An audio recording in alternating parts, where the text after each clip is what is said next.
What's up, mobile gamers? It's Gigs back with another T3 video, and this one's gonna be pretty relaxed and pretty calm. We're not really gonna be playing any games, really. We're just gonna be talking about the heroes and stuff like that. We have second ults coming to the game, and a lot of people are worried about, how that's gonna affect balancing and stuff like that, and if this second ult that we have had before comes back, is it going to be nerfed? That kind of thing. So I kind of wanted to talk about that going into the mid-season update so that you guys can kind of get a feel for, somebody who's played since day one, what I think. You know what I mean? I have played since day one, and Iris, I've had Iris for the longest time. She's actually the first main that I ever had. I've always been a support main. For you guys that have seen the channel, you guys know that. And I actually got her to 1400 trophies, and I'll be able to unlock her second ult when it comes out, which is really nice because, as you can see on the left there, she doesn't have one. So it's kind of crazy that she doesn't have one because she's been out for the longest time. She was one of the base heroes to launch with the game. And even Johnny, who was the Season 0 Battle Pass hero, was a hero who doesn't have an ultimate yet. I'll just show you guys, because that's all we're doing is talking about it. Johnny does not have a second ultimate, and some of you guys are like, oh, that doesn't seem very crazy, because where's that second ultimate? It's right here. So you can see on the left there that you've got like a switch icon, and then another ult that you can click, right? It says balance testing adjustments are underway, stay tuned. And that is a good sign and a bad sign, because a lot of people are saying they're going to be super strong, and it's kind of a bad sign because I think they're going to nerf them into the ground. Honestly, Shell's second ult, if you guys don't already know what it is, we kind of went over this in the last video. It's called Mass Nullify. It basically sends them up into the air, and you can't really nerf that. Like, how are you going to nerf it? They just don't stay in the air as long. Like, look at that. Maybe they decrease the radius, but it's a really decent ultimate. I'd say it's actually perfectly balanced. I don't think they need to change anything. It makes her highly usable, and it's really going to help her out in terms of playability. Most people don't play Shell. Obviously, Shell's really high up in my hierarchy here. She's literally my 5th highest hero. I play her all the time. I love her. And, I mean, look at this skin. How can you not like that? I know some of you guys don't like that. Here's the classic. We'll go with the classic. It's not her base skin, but it's one everybody uses, and a lot of people like. And in the old days, unless you were running Crystal Assault, you wouldn't really use the second ultimate, and you wouldn't really miss it. And then once you got into like the higher tier gaming, and maybe you played some ranked, or back when 5 vs 5 first came out, you were like, oh, I hope she keeps her ult in that. And they made so many changes.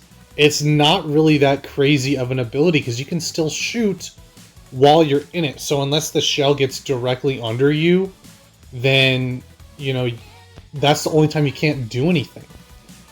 You can literally do a 360 and snipe somebody in the head with OSAS while you're in the ultimate. And I think that's kind of what the takeaway is I think they're probably going to nerf them to the ground, because they're scared of making a second ultimate come out that is not very good. And it's the same as it used to be, and it needs balancing. And the reason I say that is actually Ono. Ono is this season's hero. He's right here, and he's kind of average. He's kind of meh. I would say he's probably one of the worst heroes in the game if I were to actually, he's B, maybe, I'd say. Maybe not the worst, but he definitely takes a different playstyle, and that's why I'd say I think they're going to balance the second ultimates in a way that makes them maybe not as strong, because one thing I will say is Skady has a very strong second ultimate that makes people move in a certain direction just by hitting them. And it is AoE, and it does have a decent effect radius, And I would say it's something that the entire team can capitalize on. And just that ultimate alone can probably get you a team wipe, because you can't shoot when you get hit with the Skadiel. You can see here, the duration's only 4 seconds though. Doesn't do a lot of damage. It does 700 damage, which is like, okay, cool. But 4 seconds of basically not being able to do anything. You're a sitting duck. Unless you're playing a tank, you're dead. Honestly, because that's that headshot perfect lineup. Especially if you have Skadi's, there it is, her passive. It's gonna be crazy. And again, I don't know how they're going to nerf it, because it's only 4 seconds, and if they make it any shorter, it's not going to be very effective. It's just a tough one out here, because on one hand, I think that the second ults are going to be great, but there is a chance they could suck. They could be massively underpowered.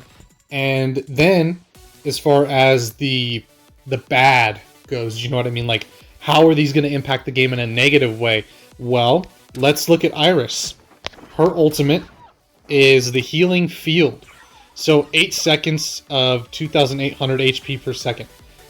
You're not dying unless an Osas headshots you, right? Because then he headshots you and you don't have time to heal. You're pretty much not going to die to any damage. It's the same as Neon. Her first ultimate is invincibility, and she's going to get another one. And so is Iris, and that leads me to think, okay, well, what could they possibly do for a second ultimate for a healer that isn't going to be just average? Like, it's just going to be a boring ultimate. Like, Neon's ultimate. Tell me who is going to use a second ult for Neon when her first ultimate gives invincibility. I'm laughing right now saying that, because no one's going to use it. I don't care what it is, unless it's the most busted, like an insta-kill ult, or somebody was saying in the comments, they want a resurrection ult, where if you died, and it's like 5 seconds from when you died to like the spawn point, where they let you respawn and pick your hero, she can res you. So if you change your hero to Hunter, and then the Neon reses you, it changes your hero, and you're back alive at full health, or maybe it resurrects you, but you're at half health, And it's just crazy to think about what they could do and what they might do, and where are they going to go from, something that makes 2 characters invincible for 5 seconds. Because that can change the game. And I know a lot of people are very worried. They're thinking that things are going to be crazy with these second ultimates, and I'm here to tell you, they're probably not going to be very crazy. I don't think so. If anything, they're going to not be very good.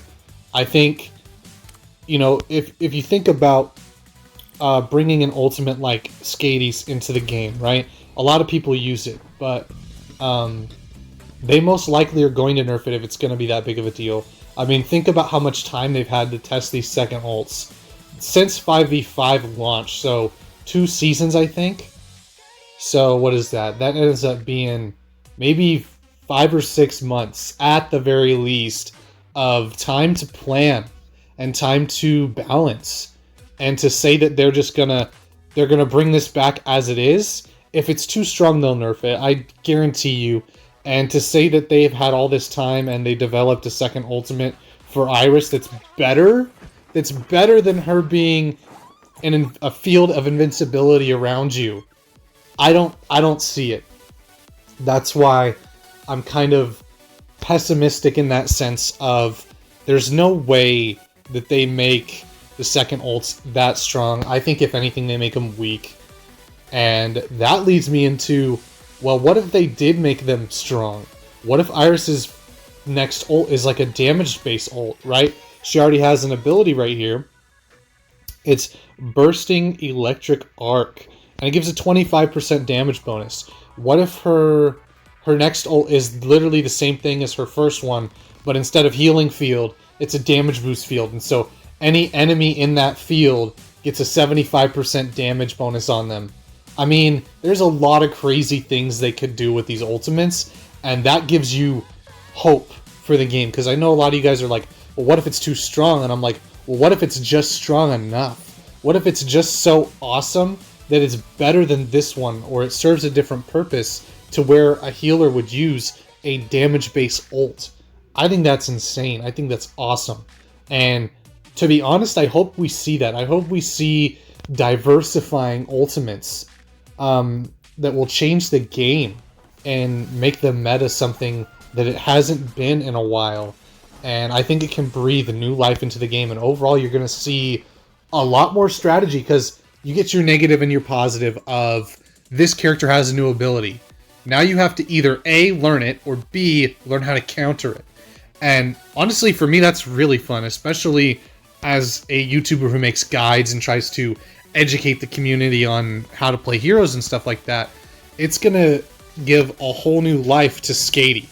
You're going to see her way more. You're going to see Shell way more, because those ultimates that they used to have were the ones that everybody ran. They were meta ultimates. You, like I said before in like the start of this recording, you didn't really see the first ultimate unless it was Crystal Assault.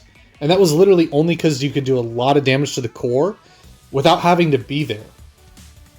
So that's kind of my thoughts on that. Is, you know, learning a new ultimate is honestly super fun. It's going to be a lot of fun for a lot of you guys. And look at it in a positive light, because now you can play all these other heroes that maybe weren't very useful. Like when we talk about changing the game for a hero, Mark's ultimate was not very good. It was kind of meh. And then he got the second ultimate that he has, right? It's called Optic Disrupt. Toss an optic disruptor device that limits the vision of nearby enemies. For 8 seconds, you can't see anything. Pretty much. If you're in the radius of the ultimate, it's like a big wall of blue, or whatever color it ends up being, red or something, I don't know. And that really changed the game for Mark. This is before 5v5, before the second actives. He was insane with that ultimate, and people would actually play him when he had that second ultimate. And I think that that's going to breathe life into the game, and you're going to see strategies and plays that you've never seen before. People are going to use the Shell ultimate, and they're going to drop onto the payload, and they're going to hit the ult, and all 5 of the enemy are going to go up in the air, and they can't do anything, and you're just going to wipe the whole team out. And you're going to be like, what? Now we got to focus the Shell, and she can run away well? I mean, it's going to change strategy in T3 on a huge, huge level. And as far as the positives of that, they're doing it slow. They're only doing 5 heroes. So if you look, they're basically only 5 out of the 28 heroes are going to get second ults. And some of them are ultimates we've already seen before. So a lot of the positives here is that they're going to be very easy to balance. You're going to see, let's say they drop the Skady ult, and they're like, oh my god, it's way too long, we have to change it. They're just going to put a hot fix in. Make the ultimate 5-second cooldown instead of 10-second cooldown or something like that. You never know. And it's going to be a lot easier for them to do those kinds of things. Because 5 heroes, if they released all the second ultimates, I'd be like, oh my god, this is game breaking, it's going to ruin the game. But to only have 5 heroes and 2 of them are healers, it's pretty crazy. If you actually look at who's getting the ultimate, here's the meta heroes that are getting ultimates, right? You scroll down and you're like, meta hero? Neon. Jabali. There you go. That's the only people that are getting ults that really, not necessarily matter, but the only people who are meta who are getting second ultimates. Jabali's ult is defensive, so instantly he's the best tank. But does that mean that he's unstoppable? Well, no, because he can't shoot you when he has his ultimate out. So instead of a damage-based ult, he has a defensive ult. And if you just don't shoot at it, his ultimate's useless. So there's a lot of counterplay involved that I think is going to be very healthy for the game in the long run. And I think I'm very, very excited for where this is heading. I think second ults are going to be very healthy for the game. It's going to diversify the meta. And one thing I always talk about with you guys in my tier list videos is this game is extremely balanced, alright? You look at these heroes. Who's the top the top 5, right? It's all the ones that are getting the second ultimates, pretty much. You can kind of automatically see Neon and Jabali aren't moving from the top. I think Iris will be very good if they give her a good one. And then you go, who's the bottom 5? And honestly, the bottom 5, you go Zero, Kelvin, and Vincent for sure. And then, you know, who are you going to pick? It's such a balanced game. And all second ultimates do is allow for another hero to possibly take over in the meta or be useful. You don't really see a whole lot of shells with Aletta and Diggy and Ya. You don't really see those heroes. And now, you know, Ya could get an ultimate. Iris can get an ultimate. And that might actually bump them up in usability. And I think that's going to be really healthy for the game. I'm excited to see where it goes. And overall, there's definitely pros and cons to second ultimates.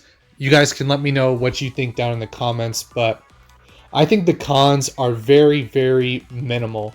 I think if you compare them, there's only really 2 concerns, maybe 3. I guess you could say playing against an ultimate is 3, but that just means you guys should watch my guides, right? No, in a non-joking manner, just learn how to counter it. I mean, there's a lot of heroes right now. Switching is a big part of how you play ranked, and I don't think it's going to be as impactful as you guys are thinking it's going to be. I think if anything, it'll be second ultimates kind of, they hit, they're fun for a bit, and then they just kind of fade away, and you don't really notice them unless you play that hero all the time. And as for the positives, well, there's a lot of potential. A lot of potential for what this could mean for the game, what it means for playstyles, what it means for strategy, what it means for guides in the future. And I'm very, very excited for it. I think it's going to be great. Don't really even worry about it, you guys. It's going to be awesome. Just look forward to it, because honestly, it's going to be awesome. Just keep that positive mindset. Watch one of my guides if you're really worried about the second ultimates, so you can learn how to counter these heroes. We're going to be covering the second ultimates very in-depth on the channel, going over strategies on how to use them, whether or not it's better than the first ultimate, how it fits with their kit, all of that. So definitely stick around for that, because it's going to be really awesome, really fun, and I cannot wait to make content for you guys so you guys can learn how to use them to the best of your ability, because it's going to be great. So we'll see you guys in the next one. Peace out.